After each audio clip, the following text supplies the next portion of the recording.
right, good evening, everyone. I'm going to call this Board of Health meeting to order at 5:31. This meeting is being recorded. If everyone could please rise to the pledge. Allegiance To the flag of the United States of America and to the republic for which it stands, one nation, under God, indivisible, with liberty and justice for all. All right. First item on the agenda is to approve the minutes from the January 21st, 2025 meeting. Either one of you want to make a motion? I make a motion to accept the minutes from January 21st. I have a motion. Do I have a second? I second. All right, all in favor? Aye. Aye, passes. Meeting mail. I don't believe we have any meeting mail, do we? All right. We're on to old business. Continuance of 5 and 7 Corbin Road, the Title V violations. If anyone's from Title V, from Corbin Road, if you want to come up, just make sure that you identify yourselves, please. Yes, ma'am. I'm Camille LaRocca. I'm the owner of 7 Corbin. Thank you.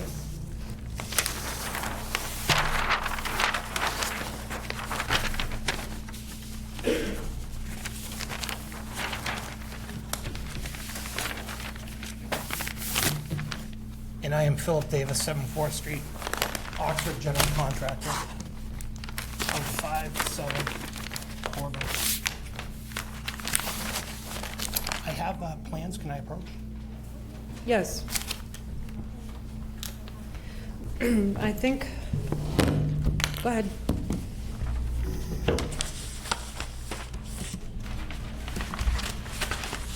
Do you want me to get into it? Sure, we can, pretty much. And I have one more. This is the same one that we saw before, right? So this one is stamped with everything on it, as in all indication of the as-built with dimensions, sizes, Okay. as per designs.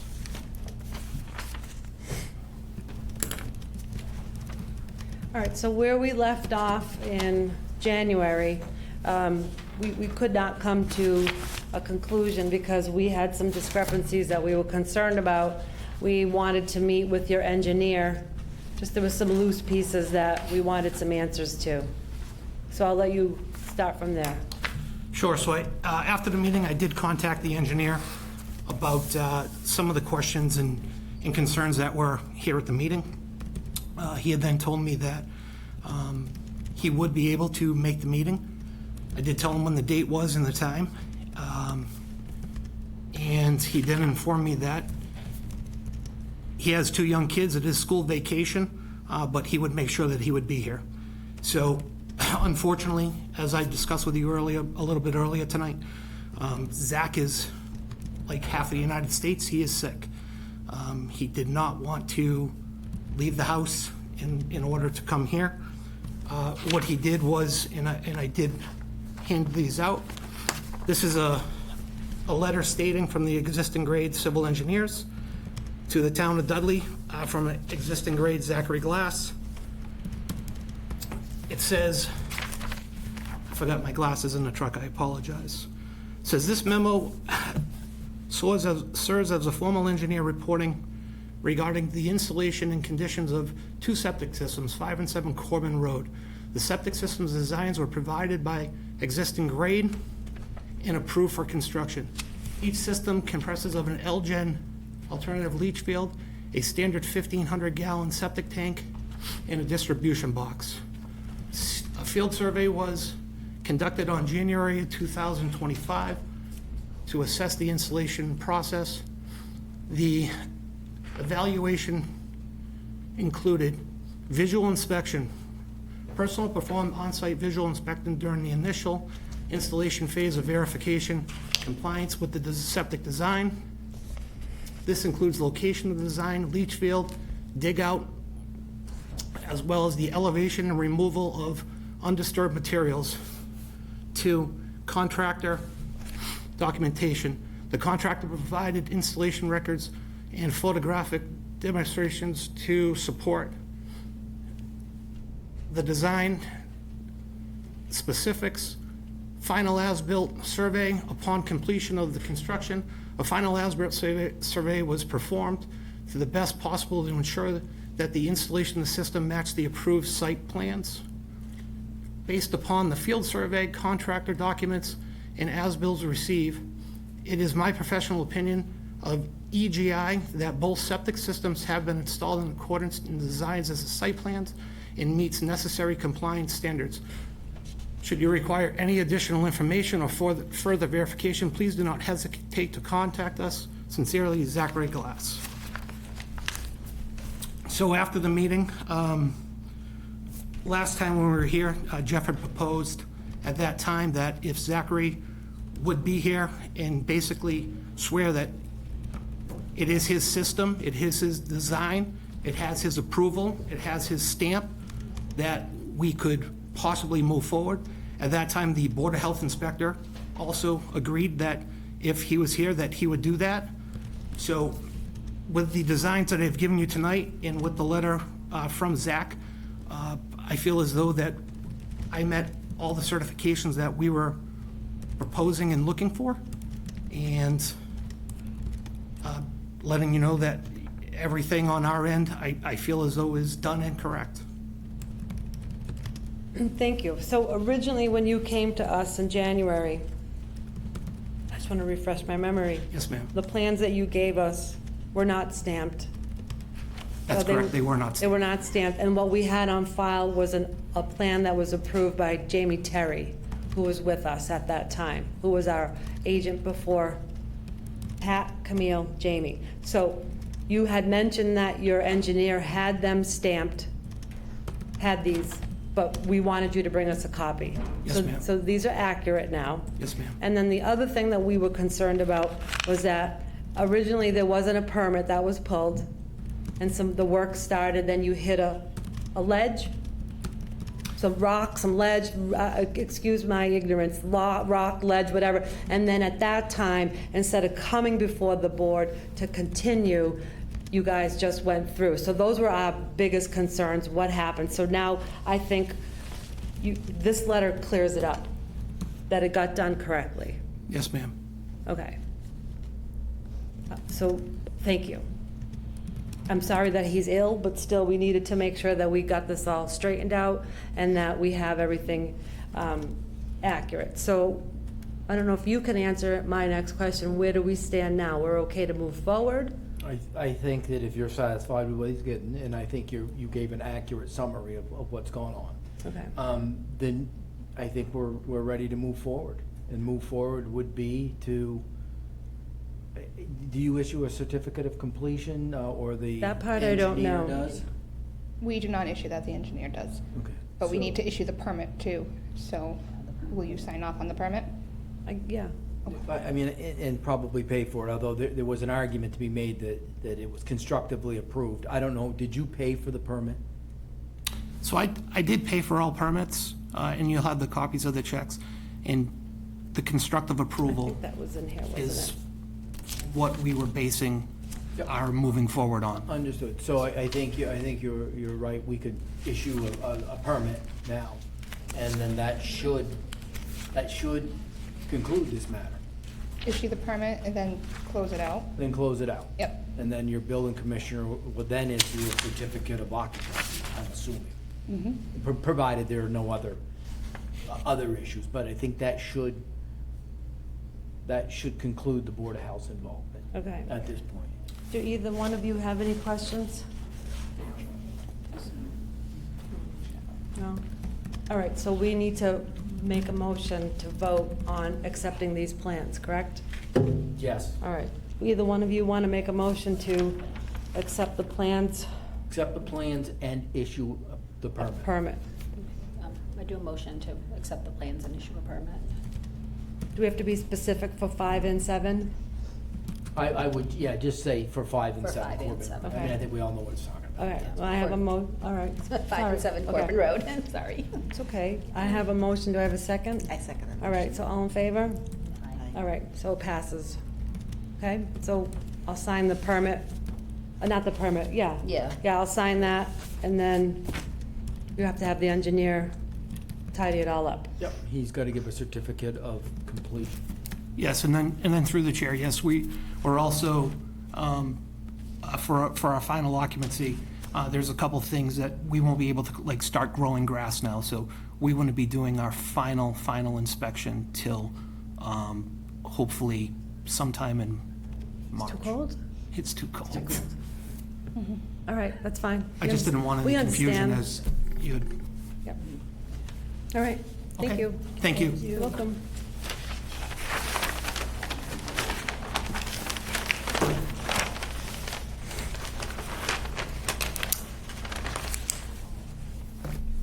All right, Madam Chair, do you want me to stick around? can you? Yep.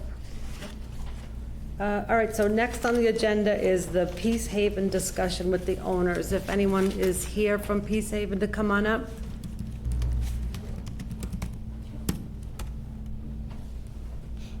So she's the owner of the business. She asked me to just see if she gets stuck with the English. Sure, yep, just question. introduce yourselves, yep, and your address. Okay, my name is May, M-A-E, and C-H-E-N is the last name. And I live in 245 Clifton Street, Malden, Massachusetts. Okay. Yeah. 你跟他讲你的名字，还有住在哪里？我叫朱春风，我住在罗德岛。我在麻州，我住在麻州。这是 On 你 the 地址。 paperwork somewhere. Okay, her name is 什么名叫什么？春风珠。 Okay, so her name is Chun Fen Zhou. It's on that piece of paper. I'm just reading off. She lives in 1 Street in Randolph, Massachusetts. Okay. 这个地址是吧？对，这是我地址。 Yeah, that's her address.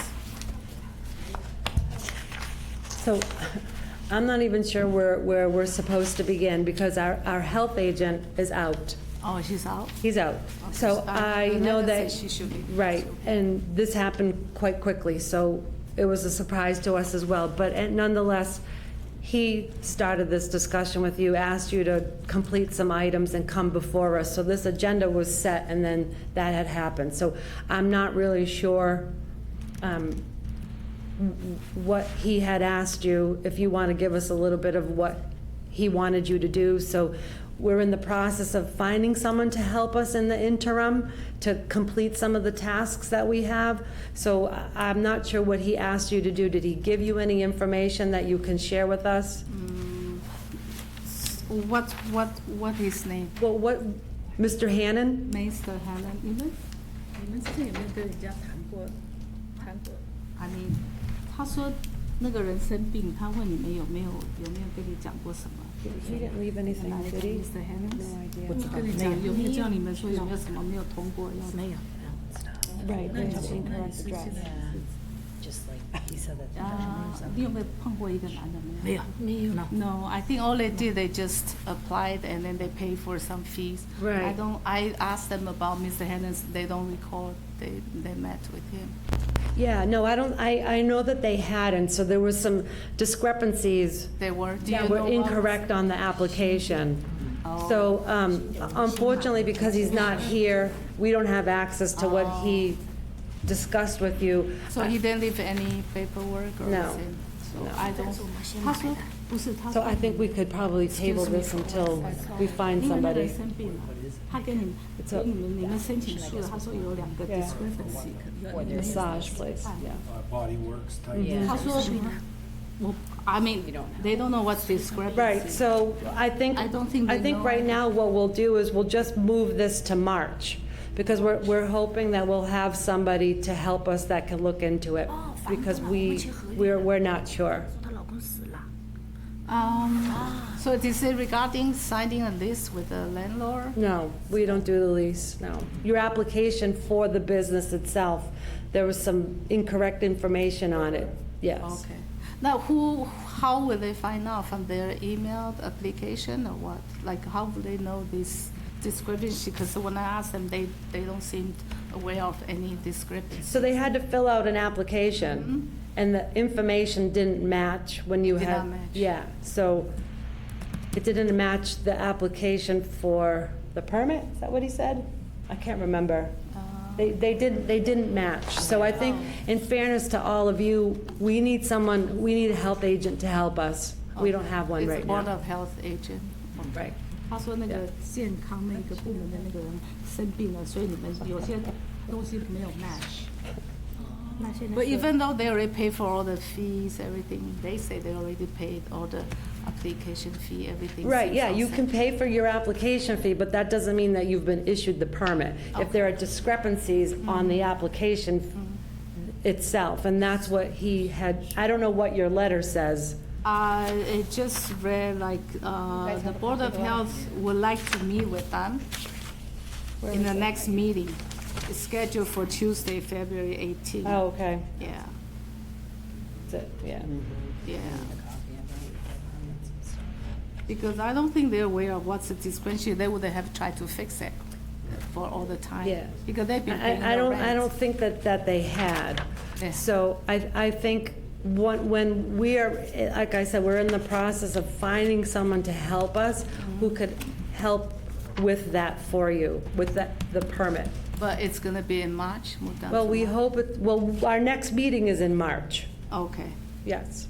So how will they know if that, where can I find out that discrepancy has to be through that agent, whoever?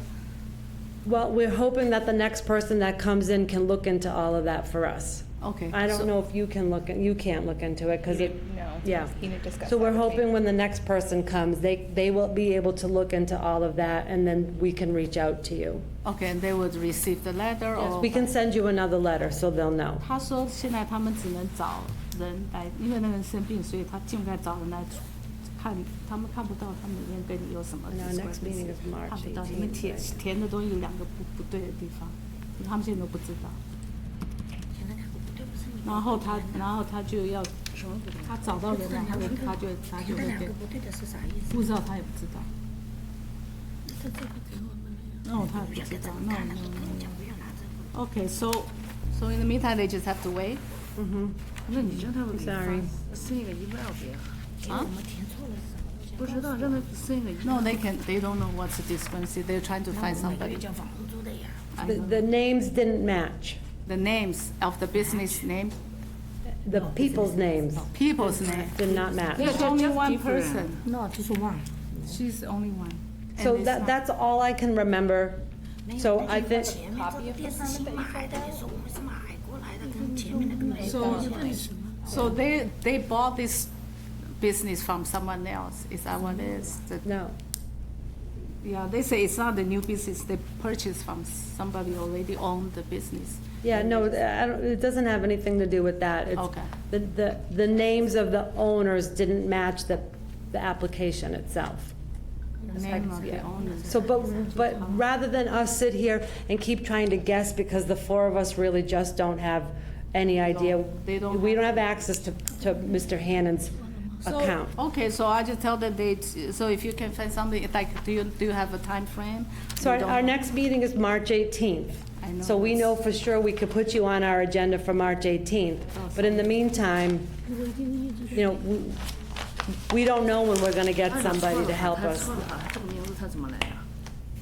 这个是家里的地址啊，这个这是谁的？做春分他的呀。对，这个意思吗？对呀，所以这是怎么在这里嘛？我不懂了，我说的什么你没听明白。如果 So 他 if you 填明了 have, 错 they were 他的 saying 名 if 字 there's wrong name on the letter, would it be the same name? Is On it the what? letter itself? 你 Of 看 the 是谁那个？ the town of Dudley official board of health. Yeah, that's Same. us. That's you, right? So the name on the paper is not the same as the application? I don't know without having it in front of me, and I would just be guessing. I do remember him saying that there was a discrepancy in the names, and that's all I remember. But unless we can actually see the documents that he left, excuse me, I don't know. And I don't want to lie to you. I don't want to say yes or No, I no, understood, because I because- don't know. And unfortunately, this happened very quick for us. We were surprised ourselves that he's not here, and we don't know when he's coming back. But we're working on trying to find somebody to address some of the issues. Okay. I'm sorry that you came in, but I know yes. I repeated to them several times, but understand. they keep on coming up with Yeah. questions, which I don't know. Right. So I would tell them, just say, so hopefully with something will come up before March. We hope so. You'll find somebody? Yes, Okay. we hope Because so. in the meantime, they just keep paying the rent. I understand. For some reason, I Mhm. don't know. Okay, then. Okay. Okay, thank you. You're welcome. Thank you. Do we want to skip around a little bit so we can do the AEDs and the budget after? Okay. We'll see if we could get the CMG thing, we'll talk about that? What do you think? Yeah? All right, we're gonna skip around a little bit. We're gonna move on to the CMG notice of downgradient property status submittal.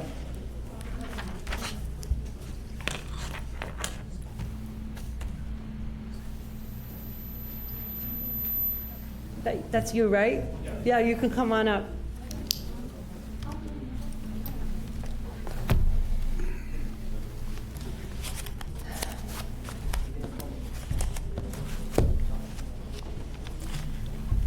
Okay. Good evening. Hi. I'm Ben Gould, LSP with CMG Environmental. And Yep, how you doing? Is this on? Jared Everton with WL French. I'm the Director of Environmental Services. I'm not sure what questions you have.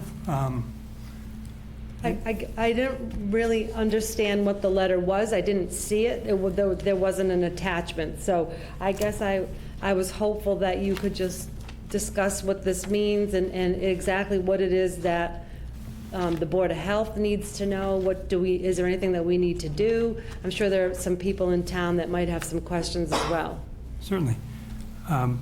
I'm subject to the Department of Environmental Protection regulations for any report of this type.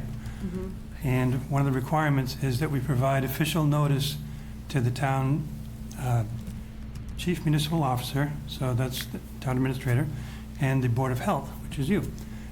So a lot of these documents we just send, it's essentially a form letter saying that, in this case, Ramco French Joint Venture has submitted this particular report here, excuse me, to the Department of Environmental Protection. And if you are interested in learning more about it, there's a web link to get a copy of it. Now, this, as you know, the Fish Road Reclamation Project is a public involvement plan site. So because of that, Board of Health also has agreed to be the repository for public information. Thank you for that. And as a result, we will be giving you a paper copy to keep on in your files for this particular project. Okay. That's what I have with me. Would you like a brief explanation of what this report entails? Yeah. Sure, yes. Okay. This is a provision in the regulations, Massachusetts Contingency Plan regulations, that when a potentially responsible party, who in this case is Ramco French Joint Venture, when a potentially responsible party identifies contamination on their property and they believe that that contamination migrated onto their property either through groundwater or through surface water, then they may submit an opinion to the DEP explaining why they think that's true, if possible, who they think might be the actual source of this contamination, and several other items that are involved into them. So that's the purpose of this report. Specifically, we have PFAS, per and polyfluorinated alkyl substances, identified in groundwater at the Fish Road Reclamation Project above the drinking water standard, which, as we all know, is 20 parts per trillion for PFAS 6. Because we identified that, we were trying to delineate it further. We put additional monitoring wells in, and those monitoring wells were on the downgradient side or the downhill side of the reclamation project itself, almost to the river, actually. And one of those wells picked up a much higher concentration of PFAS, including a lot of PFAS 6. Because of that, DEP required that we start what's called an immediate response action, and that was triggered because that well I'm talking about, monitoring well, is within 500 feet of drinking water supply wells, which are on the other side of the Quinnebog River. But rules are rules, and since it's within 500 feet, we had to initiate this IRA, immediate response action. That got a separate tracking number. So the original problem with PFAS in groundwater is release tracking number RTN 2-22286. We also have RTN 2-50507.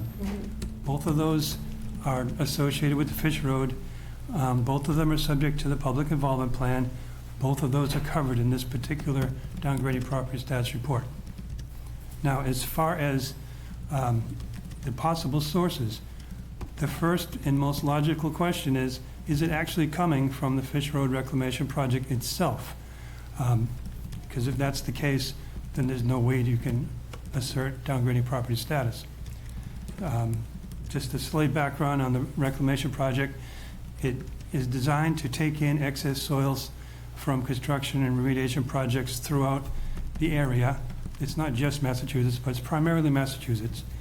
And that soil has to meet the state's residential standard, or RCS1, reportable concentration for Category 1 soil.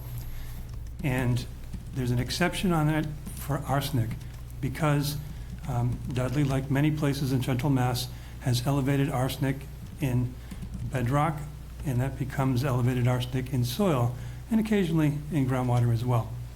So the material coming into the Fish Road Reclamation Project, truckloads at a time, is from sites where everything meets the residential standard except for arsenic, which can be as high as 100 parts per million. That's 5 times above the state standard for residential, which is 20 parts per million. But everything else has to be below. So the soil that comes into that project has been tested quite thoroughly. There's sort of an exemption for PFAS. If the LSP in charge of the site that's generating the soil, who has the same credentials as me, if they are willing to make a professional opinion that there is no likelihood that there is PFAS in that soil, then they are exempt from testing it, but they have to, basically swear as a professional that that's the case. So I happen to also be the LSP of record for the Fish Road Reclamation Project, so I review all of those submittals that come in. Okay, back to where we were, downgraded property status issue. There's a question, is there actually PFAS? Because a lot of that soil is not tested for PFAS.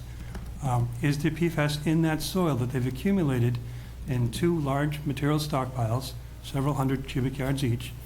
And what we did was we did some testing. We bored 6 holes through the area 1, or the phase 1 area, of the Fish Road project, and 2 more through the phase 2 area, which started quite a bit later, and it's only not nearly as big yet. And we collected a lot of soil samples, actually got 56 separate soil samples, because we were collecting one every 5 feet as we went down. We took a composite sample, sent it to the laboratory for analysis. Out of those 56 samples, 54 of them were non-detect for PFAS. 2 of them did have slight trace amounts of PFAS, the particular compound called PFOS. I won't try to say the names of all of them, they're pretty hard to say. But essentially, that soil was clean. As a point of reference, DEP does not publish anything about background levels of PFAS in soil or groundwater. But other consultants have been looking into this for some time now. And one of the respected publications on this is by another firm who has collected soil samples from around the state, actually 100 different locations, and done PFAS analysis on that, did statistical analysis on the results, and they've demonstrated that PFAS is essentially present everywhere in state soil. They specifically looked for what should be uncontaminated land. They went into state parks, places that have not been developed for 100 years, and collected those samples, and still they found low but measurable levels of PFAS. Almost every single sample that they collected, I believe it was 96 out of the 100, had detectable PFAS of one kind or another. And the most common of those was that PFOS. So the assertion is there is no contamination in the material stockpiles at the Fish Road Reclamation Project, other than incidental amount, which is actually much lower than one would expect for background. So, first question answered. Is the PFAS coming from Fish Road Reclamation Project? We believe we can solidly say, no, it's not. So where is it coming from? We've looked at some other possibilities. One major possibility is the application of biosolids as fertilizer on farm fields. As it turns out, there's a farm field directly down gradient of the Fish Road Reclamation Project. It's a hayfield.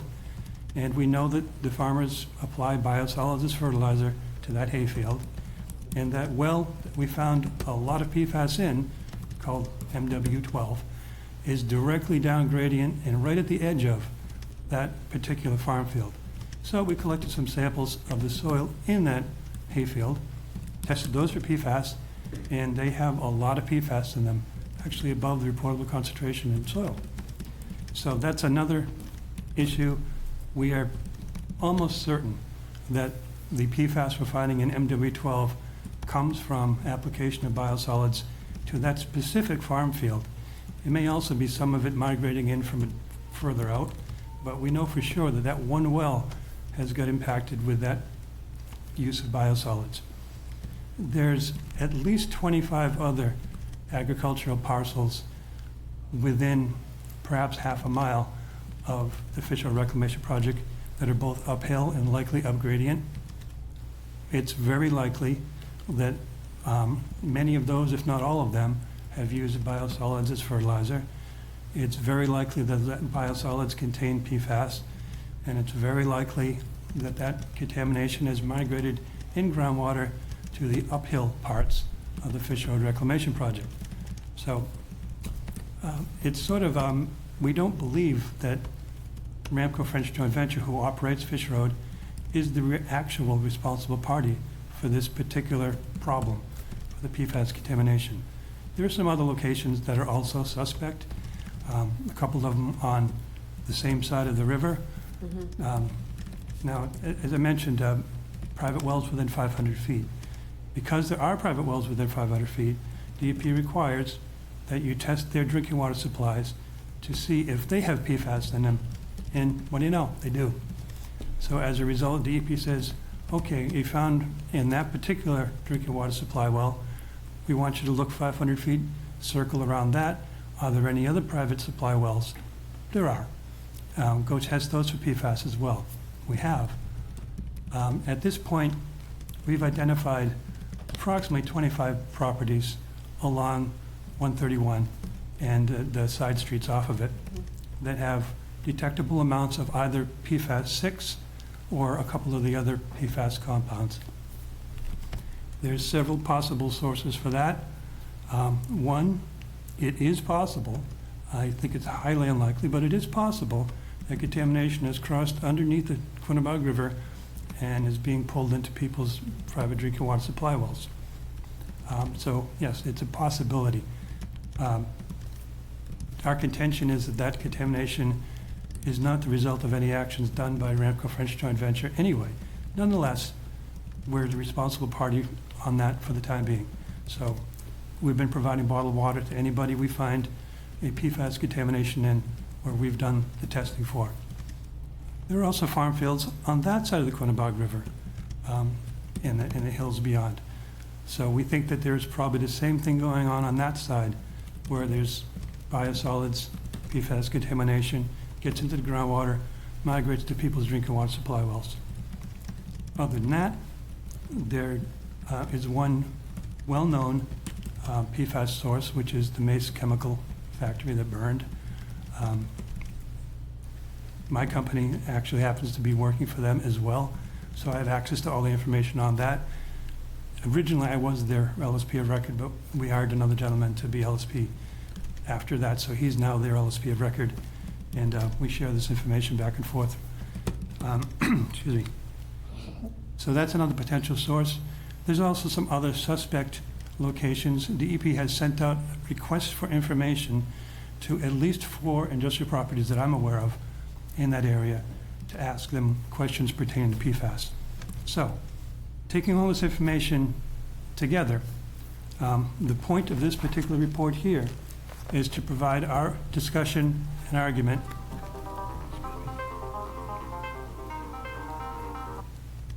Sorry about that. Our discussion and argument as to why we do not believe that Ramco French Joint Venture is the actual responsible party, and we've asked DEP, essentially by submitting this report, we essentially asked DEP to investigate those other properties and see if there is another source that we can attribute. In the meantime, we are still under obligation to do an immediate response action. We're still providing bottled water to anybody's private wells where we've identified contamination in them. And, we're providing reports to DEP along those lines. As a public involvement site, all that information is going to come to you in paper copy directly, so you don't have to go chasing through the DEP website unless you want to. So that's my summary. So from that, any questions? Not me, how about you? You? No? That was a lot. There's a lot. Does anyone in the audience have any questions regarding this?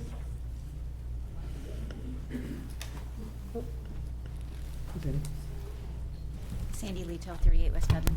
I do have a couple of questions, and I just want to thank you for coming. A lot of people do have a lot of questions about the emerging PFAS issue in Dudley, but a lot of people have been commenting on this particular site. So I'm really glad you came, so that people have, can know that they can talk about it and ask questions, and you'll get answers, the right answers.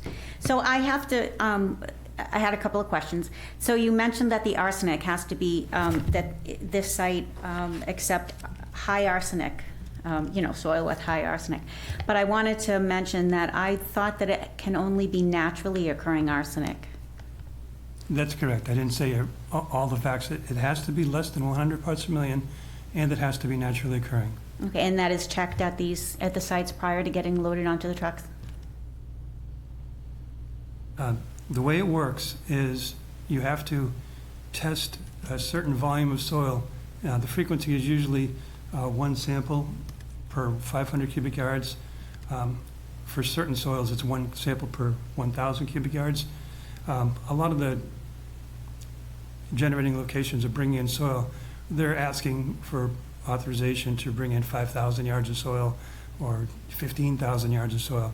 So there's a lot of samples that get tested. And all of those have to be tabulated. Every single one must be tested for arsenic, and there has to be a logical explanation of why that's naturally occurring arsenic.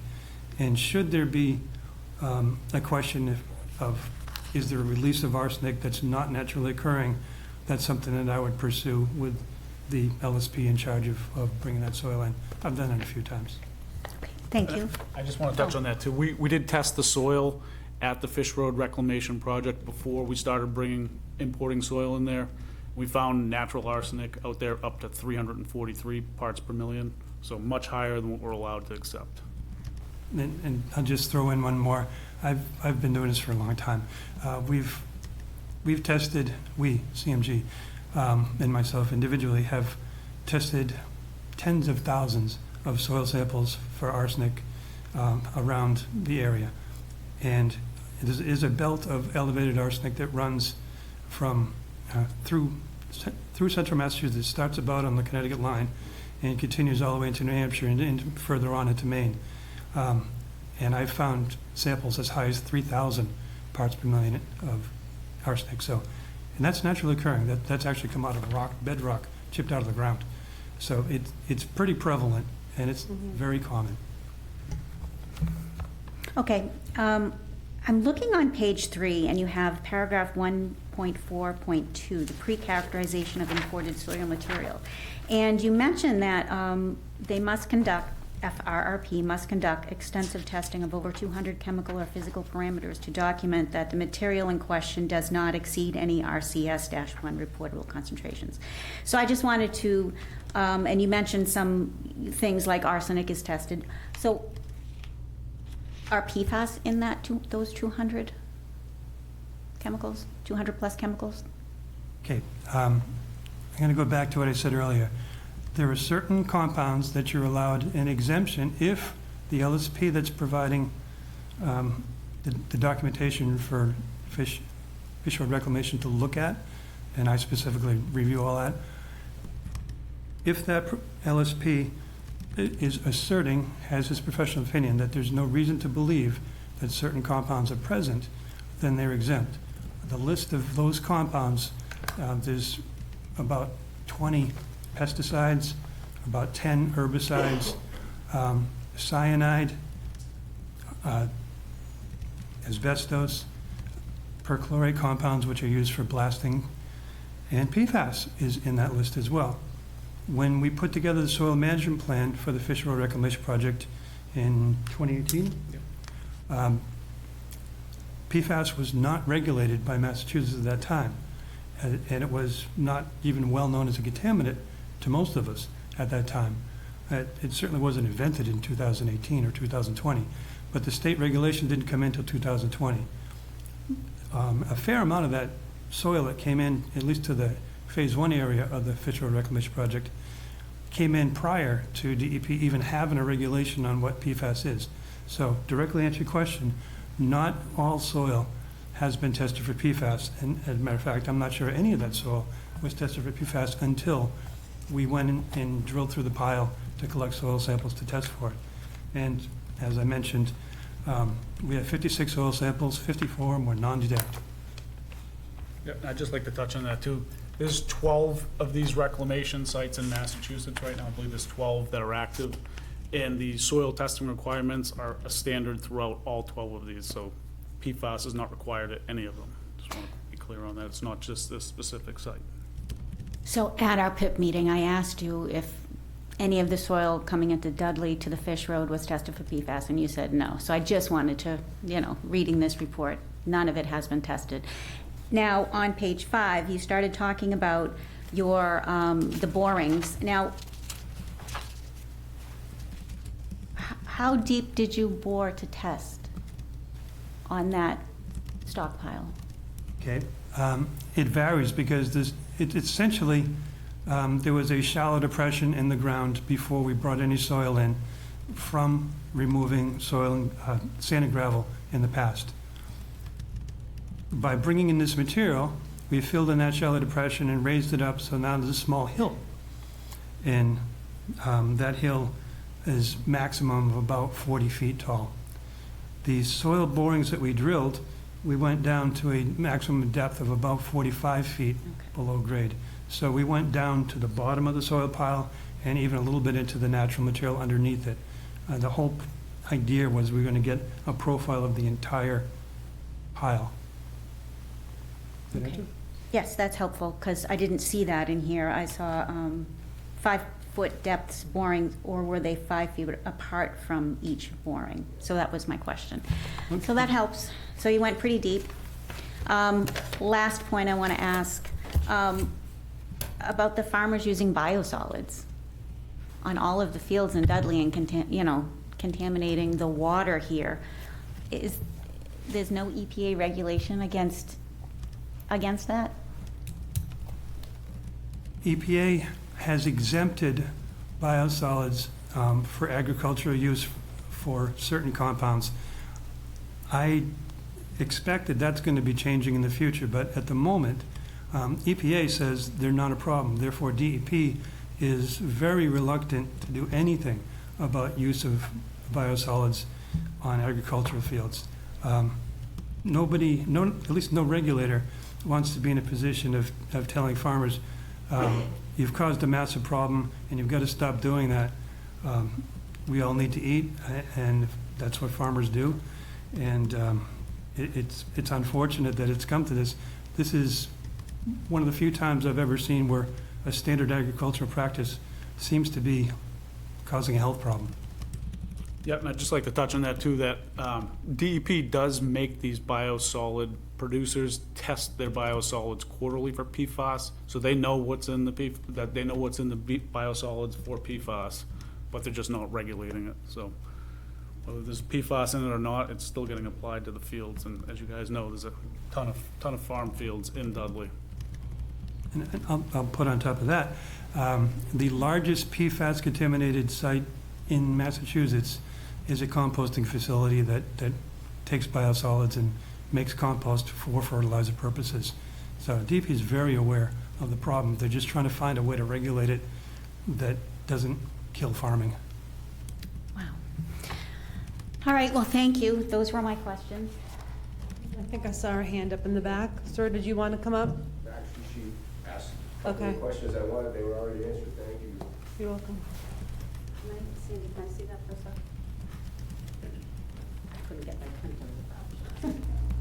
Okay. I have a question on page, Just introduce yourself, I'm please. sorry, I'm Laura Tonelli, I live at 33 Fish Road. So on page 10, I believe it was,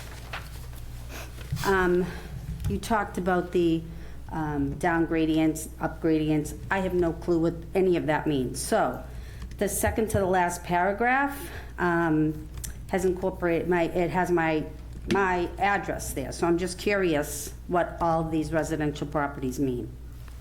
It says, other nearby and potentially upgrading properties include residential properties at 15, 32, 33, 36, 38, and 40 Fish Road.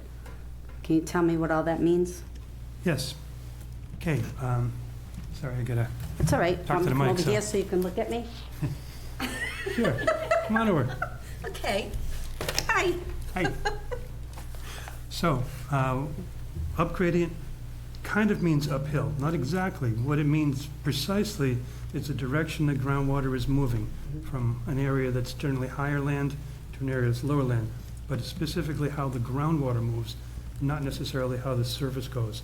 Surface water will flow over the surface when it rains heavy, overland flow follows topography.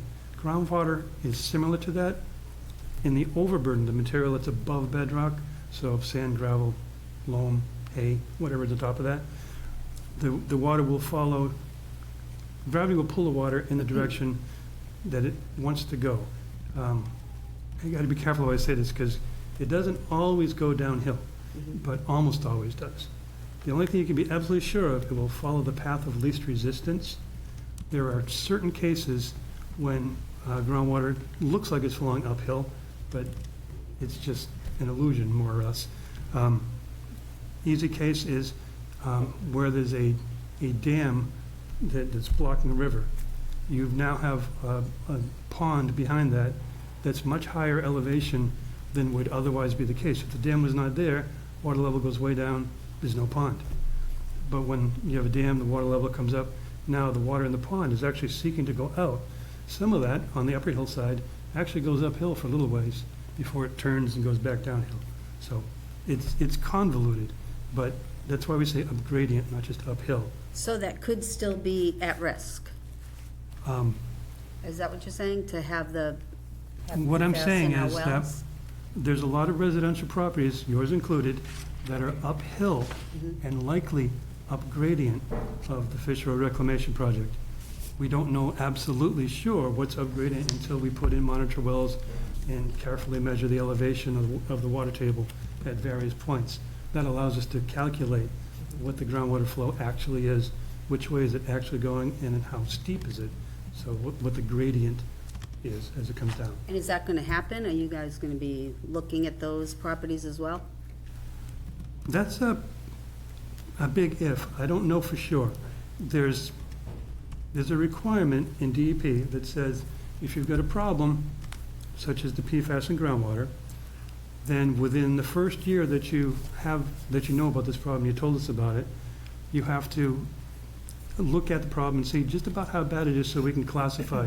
Is it a really bad problem, or is it just some contamination that's not as bad? So we did that. That's called a Phase 1 Initial Site Investigation.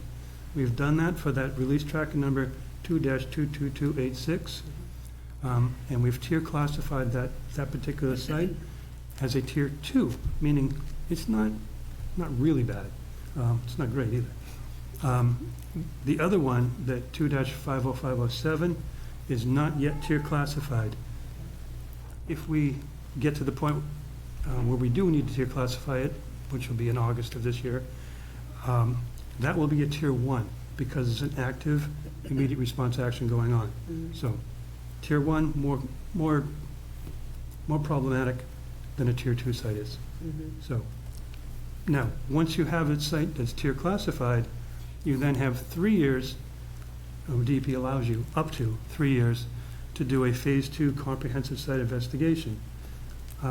That requires figuring out the full aerial, horizontal, and vertical extent of the contamination. That is not going to be easy here, which is one reason we put together this downgraded property status. One path that this might follow is, should DEP agree with us and find that a different responsible party is the actual cause of that PFAS contamination, it's the obligation to do the comprehensive then shifts to that party as opposed to Ramco French joint venture.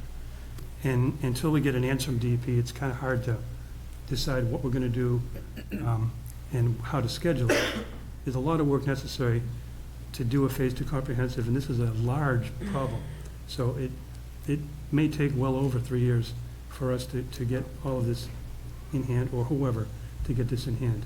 It's apparently, an entire hillside. So it's a lot of points. We generally put monitoring wells, we try not to go more than 100 feet or so between them. So just imagine putting a well every 100 feet across that entire hillside. I don't think we're going to get to that extent, but that's one possibility. Okay, and now can I just ask you one other question on the PIP? Can I ask you that here?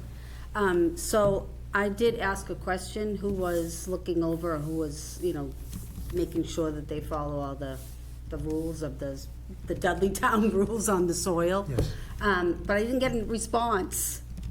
I emailed you. I didn't, yeah, we emailed, but it wasn't on that paper that you just sent out to everybody? Okay, I got that in my case as well. Okay. Bear with me a second. I'd just like to mention to you too, there is another release, probably closer to your house than actual where the reclamation's going on, and that's at the intersection of Intervale Road. That one has much higher concentrations than what we've even found in the field that has PFAS next to us. That has PFAS, looks like right now 278 parts per trillion, so significantly higher, and that's potentially up gradient of where you are as well. Okay. That's your question, right? No, this is me. Down gradient. She's up. And she's up further than I Intervale? looked through the whole thing, but, I mean, maybe you can find it. I couldn't find the answer. Okay, I don't know if the board wants to grant discretion. Should I answer the question in public, or should I answer privately? Oh, is it going to take you a long time to find out the answer? I'm sure there might be other people who want to ask some questions. I do have it right here. Yeah, I just fine. don't want to waste the board's time. Yeah. Okay, so the question is, whose job is to make sure Ramco/French follows and adheres to the Town of Dudley soil bylaws as they are written? So the official response I have is I've identified, what bylaw we're talking about here. It's Chapter 158 in the Dudley bylaws, and Section 158-3 explains what permit requirements are. And I'm not going to read all of that, but the gist of it is that when it's a large project that importing fill, the bylaw kind of punts the regulation of that to the DEP under the existing policy on the reuse of soil for large reclamation projects, which is specifically what Ramco French joint venture did with the Fish Road Reclamation Project. That is a large reclamation project, and we're following exactly that policy. So the DEP they're the ones that are looking over to make sure they adhere to the Dudley town rules? The Dudley bylaws? The Dudley bylaw says that if you're one of these large projects, we believe that the state regulation on that, or state policy on that, is sufficiently protective that the town does not need to do anything extra than what the state is doing. And it's not simple to comply with the state on these things. There's a lot of reporting and paperwork that goes along with it. I've read a lot of paperwork. There's a lot of Don't understand paperwork. most of it, but I have read it. Does that answer? Yeah, I think so. Yeah, and on Yep. top of that, this site's been in operation prior to those regulations, so it would be a pre-existing non-conforming use of the property as well. Okay. Thank you. Was there anyone else that had any questions before we come up there, or? Wherever you're comfortable, just state your name, please, and your address. Jillian Baker from 6 Intervale Road. He just spoke about the results that I got. I decided to test my well independently after hearing about everything that's going on. I was hoping that it would be a waste of money, and it was not, in fact, so I had to report it to DEP. I know you said I'm down gradient from there. I don't care who is the cause of this. I'm just concerned. I have 2 little kids at home. We've been drinking this. They've been drinking this since they were born, our water, and it's extremely high levels as far as I'm concerned. So my question, I guess, a couple, is for businesses, and I'm not aware of any of the laws or rules or regulations for local businesses, but do they have any sort of requirements to be inspected for the way that they get rid of any of their waste from it? Yes, they do. This is the short answer. Point of clarification, you're up gradient of Fisher Reclamation Project. No, he was talking about her address on Fish Road. Yes. That's up gradient? Yeah, you're further up the hill than the reclamation project is. Okay, but still downhill from that street, it doesn't matter, is that, You're downhill from Fish Road itself. okay. Fish Road Right, well, yeah, he had runs just, well north of it. right, he had mentioned her address. So, I don't know all the details, but I've read some information on what's going on there. DEP themselves came and sampled your drinking water, Yes. and they found 275, was it? 78. 78? Mm-hmm. Okay. Was that the first you knew of it, or did you No. had you tested earlier? I had safe well test. Okay. So what DEP has done in this case is they've asked a lot of your neighbors for access so they can sample their drinking water as well. Right. And they've also sent requests for information to 3 separate businesses that are in your neighborhood, wanting to know what's going on. Do they have any processes that involve PFAS? How do they dispose of materials, et cetera? They're trying to find where the problem is coming from. I'm sorry, I don't remember all of the names of it, but the one that's at 7 West Dudley Road now, that is the location that used to be, a long time ago, Boise Cascade Paper Mill. And Boise Cascade had a wastewater treatment plant, and they pumped their waste across the river to a waste lagoon on the northeasterly side of the river. I've had some conversation with Susan Mannion, who currently owns that particular property, and she's going to be sending me a whole bunch of information on it that I was not able to locate anywhere else. So I don't have all the details on that. But Are you able to share that information with when I us? have it, Yeah. I'll be able to. So my question, though, is, are there any rules and regulations to be inspected before something like this happens? Or do we wait for something like this to happen and then we issue the RFI and go in and say, find out that these businesses have not been properly disposing of any of the waste product? Okay, EPA has determined what they consider to be a hazardous waste.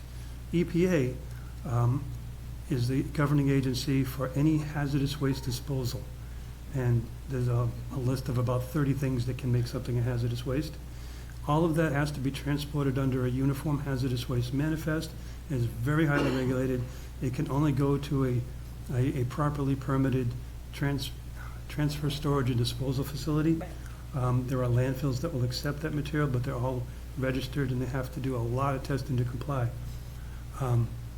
Beyond that, Massachusetts has 2 separate other waste codes that they consider hazardous waste in Massachusetts, but it's not hazardous waste anywhere else, but those pertain only to petroleum issues. So most of this is regulated by the EPA. Now, when you're a hazardous waste generator, EPA will do inspections under the RCRA, Resource Conservation Recovery Act. So most companies that deal with throwing away chemicals, if I could say it bluntly, they have to be inspected by EPA. There's parallel inspections by DEP, the same type of inspections. They do a lot of investigation on it, so yes, there are rules. Now, all of that said, PFAS is a different category because it was not known to be as problematic as we now know until about 10 years ago. EPA has been studying it for 10 or 15 years, but they did not realize how toxic these chemicals were for quite a while. I'm sorry, I can't recall the exactly date that the federal drinking water standard came into effect. I think it was 2016, thereabouts. The state drinking water standard for PFAS came into effect in 2020. So before that, there was some awareness, but they had no teeth to regulate it. Now they do. So unfortunately, the businesses that we're interested in have long since left, which is why I'm looking for that additional information to see if I can figure out something. But I guess I'm giving a long explanation that's probably not very comforting. As far as PFAS is concerned, there's not a lot of specific regulation that either DEP or EPA does. That will be changing in the short term, but as of now, not a lot gets done. So we basically wait till something like this happens and then try Yes. and find out. So when they find a problem, they try to identify where's the problem coming from. And then DEP will go after who they believe it's coming from. And in the meantime, they can't go after farms even if they are testing well above that limit because they don't want to at this point because there's no good way to go after farms that are using the biosolids. That's the good way to say it. There's no good way to go after them. Farmers are exempt from a lot of things because they're farmers. And this is, unfortunately, is one of them. And I believe DEP will figure out a way, but they haven't figured out yet. And EPA has put out some information on it. I haven't digested it all yet, but that information, a lot of it says that, well, these are exempt because we have federal law saying that farmers don't have to obey some of these regulations because that would put farmers out of business. While we're drinking our water that Yep. could be causing Yep. cancer. Exactly. So, let me ask this then, so what are we to do? What are the residents in our area? Because I don't think it's gonna be just me. I mean, I'm not causing it, so whether it's them, it's the businesses around me, so what do we do? Everyone here should test their well water on their own, pay their money, and then what? Is the town concerned at all about this? Because this could be a lot bigger. I mean, we're seeing it all the way down 131, and then what? West Dudley is gonna go up Fish Road? Is it gonna go down Intervale, up the way, West Dudley Road? We don't know how far it's gonna go. Well, the Board of Health is definitely concerned. I'm pretty sure the town is equally as concerned. But I don't think, we don't have any regulations in place that say that you have to test your well for PFAS. Right, nobody has to do it. Right. But So, in the meantime, we all test and find out, and then should they find out that they don't have a responsible party like everybody else? Has there been any testing by the town? I know at one point the town was looking to put town water in our area. Has there been any testing done on the water quality in that area? I don't know if for PFAS or anything. Does anyone know that? Or where I, no? the water sewer question, I think. Yeah, the other thing I want to mention too is a lot of the businesses in that area, they're all on septic, so. Right. PFAS is, historically used in a lot of manufacturing processes. So whenever they're, rinsing stuff down their drains, anything like that, it's going out into their septic field and then into the groundwater. So it's a huge, Yeah, that's why huge they're problem. sending the RFIs out to find out if they're Yep. actually doing that or not. Yeah, I understand that.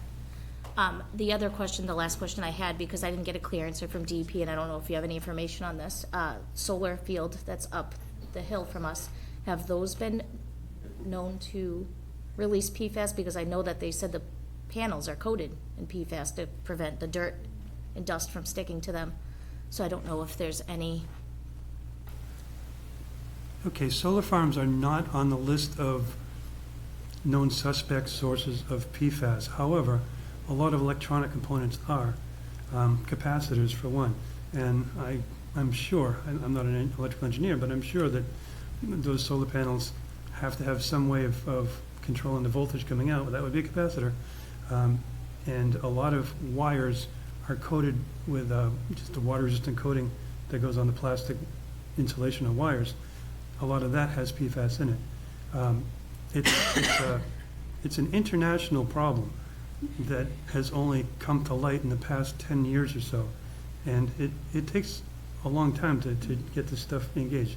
That's, again, not very comforting to you who have high PFAS in your drinking water. But it has not been long enough yet to identify what the likely sources are and to regulate a lot of these places that are actually probably leaking PFAS without intending or knowing about it.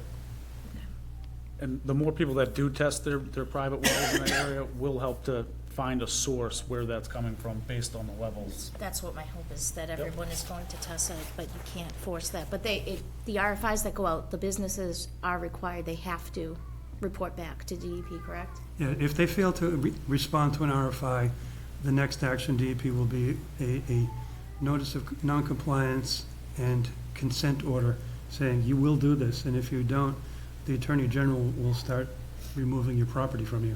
Do you know how long that takes, how long they have? Because I didn't see that. That's a process, and I'd have to defer to DEP exactly how it goes. I've dealt with it many times. I will say it generally takes months for them to take action on something like this, and when it goes to the Attorney General, it generally takes years. Okay, all right. That's all I have for now. Thank you. Does anyone else have any questions before we close this out? Okay. We'll take one more. Cheryl Leto, 38 West Dudley Road. This is actually very brief. It's not a question.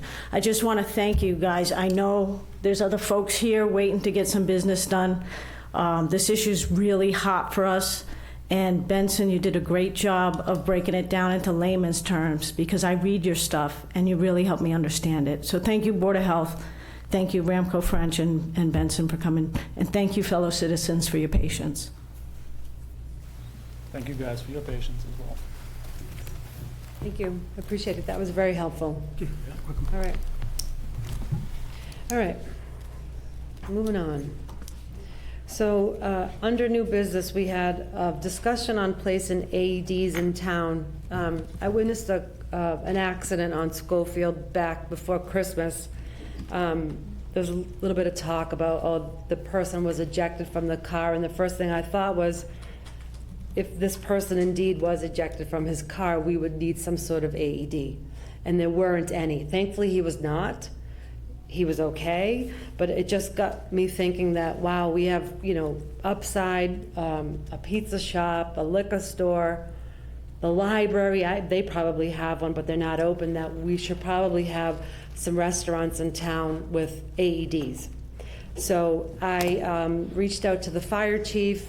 He was looking into some grants that could possibly be out there that we could get some AEDs. So it's a very long process, but I just wanted to put it out on the agenda to share with the board. So hopefully that'll be something that we can get, but, all right, and then the next thing is the discussion and vote on the 2026 budget request. Is that in our packet? Yes. All right. Is it this right here at the end? All right. So we're going to keep the agent's salary. This is for next year, right? Yes. All right, so the whole thing, it's 88,701. I can't read it. Yeah. Yeah. All right, so do you girls have any discussion? It's 87,501, the requested budget for next year. Oh, line B. Okay, my bad. Thank you, Amanda. 87,501. Any discussion? Is that the standard fee for the agent? Is that like on par with other towns in It's a little bit less. A little bit less. Yeah. And it was much less than that, and we really didn't have a whole lot of people lined up. So we had to raise it to kind of be a little bit competitive. Okay. So, yeah. I could say I don't know at all. Yeah. And this is a full-time position versus in the past years, it was, I think, 10 hours or 20 hours or something like that. So this is a full-time 40-hour position. So we need to make a motion. either one of you want to make a motion? Or I can make a motion to accept the expense budget for fiscal 2026 in the sum of $87,501. Do I need to read off each thing, itemized? You don't need to. Okay. I second the motion. All right, yeah, I have a motion and a second. All in favor? You're not? You can abstain. Oh, aye? Okay. Passes. You sure? Yeah. Okay. The next thing, this is I just want to clarify that this is pretty much like a template, right? We have minutes, meeting, old business, new, and agent updates. This is just a template. It was accidentally kept in there. I know we don't have our health agent here, so to clear things up, we didn't just stick that on there. Member issues discussion on member issues for next meeting agenda. Those are things that you want us to send to you? All right, so we have, what, a week before the March 18th date? Yes. All right. Other business, and we have citizens' comments. I'm guessing there's some folks in the audience. Anyone want to come up for citizens' comments?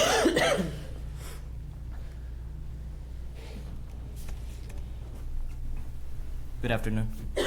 Hi. You probably don't have an answer for me tonight, but I was here earlier. Just a name and address, Oh, I'm please. sorry. Norwell 85, 8 Bridle Path, Auburn, Massachusetts. My name is Rohit, 8 Bridle Path in Auburn, Massachusetts. So I'm not sure how many of you know, we just recently bought the subway in Dudley. We're trying to get the health permit approved. We filled out the application January 15th. And we met with Mr. What's his last name? Hannon at our subway. He invited us tonight, February 18th, to the Board of Health meeting. Yep.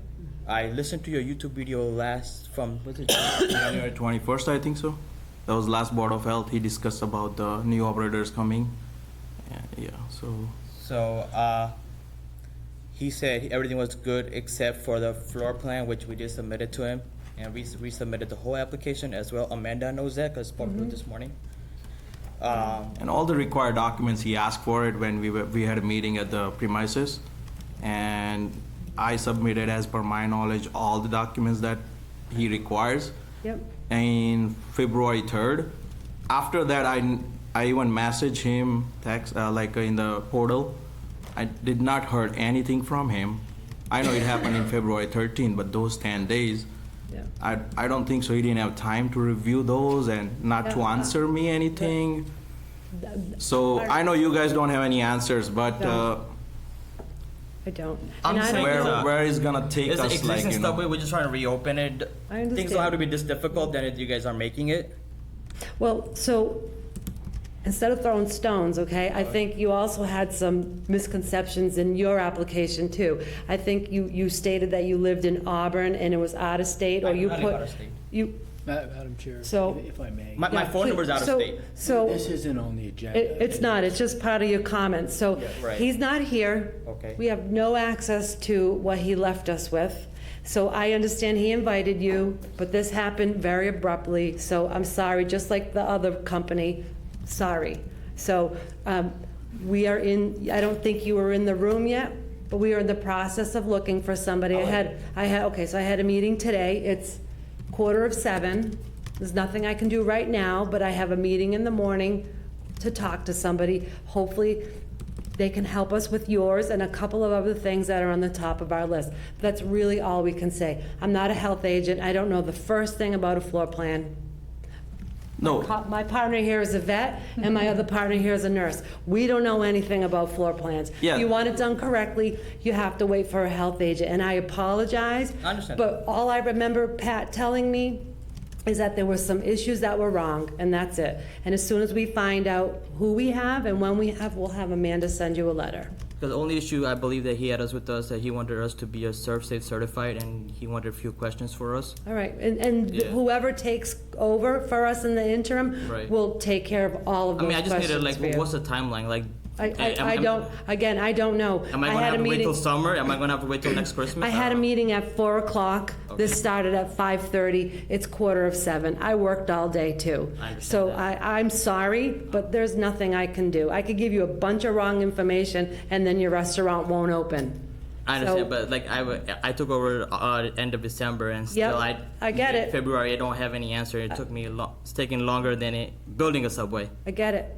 I get it. So But you understand without my a health frustration? agent, I can't help And, you. and just to know that we have other businesses around the town. Great. We are not Yeah. from somewhere else. We Okay. are local. Yep. My father-in-law lives in 29 Susan Drive. Yep. We've been here since like 15 years Right. in this around the area. Yeah. So we are not new people. That's totally fine, but again, I would be guessing as So to what it's- Pat told you. I know, So yeah, but. I don't know. Yeah. We're trying. Yeah. We're trying. understand. We You're want you to come Everything back, but there's happened nothing we can fast. do. But some say he said we're out of state. So how we out? Because I have a phone number for 20 years, so I'm out of Okay. state. I don't know, but I think at this point, we can talk about this till 8 I'm outside- o'clock, out and of I state. really, Does I that have really a- don't out of want state phone to. number? Yeah, no, I don't know. Okay, I have a subway in Auburn. I got two Okay. subways in Worcester. I got a subway in Westboro. So you're on the list. As soon as we get the interim person. My thing is, can we finish this before the next meeting? No, and if we have if we have an inspector, yes. That's what I'm saying. If we don't, then before March 18th, no. So If how we can, How are we gonna do it March 18th if we don't have an inspector? then you have to wait for one, just like all the other people who are, hoping to have one. that, you're not the only one. I'm not being rude, I'm telling you the truth. So, I don't know what else to tell you. I really don't. So hopefully tomorrow will be promising, and Amanda will send you a letter. She promised me to call back today. She didn't call me back. She didn't call you back because she was waiting for me. And again, I work until 5 o'clock, so what would you like me to do? No, that's fine. I understand your hands are tied, but so are mine, I- okay? So I think we're done before I get really upset. Thank you. And I don't Yep. want to. Thanks. Okay? Have a good Thank night. you. All right, guys, I make a motion to adjourn. Do I have a Thank you. Meeting adjourned at 6:48.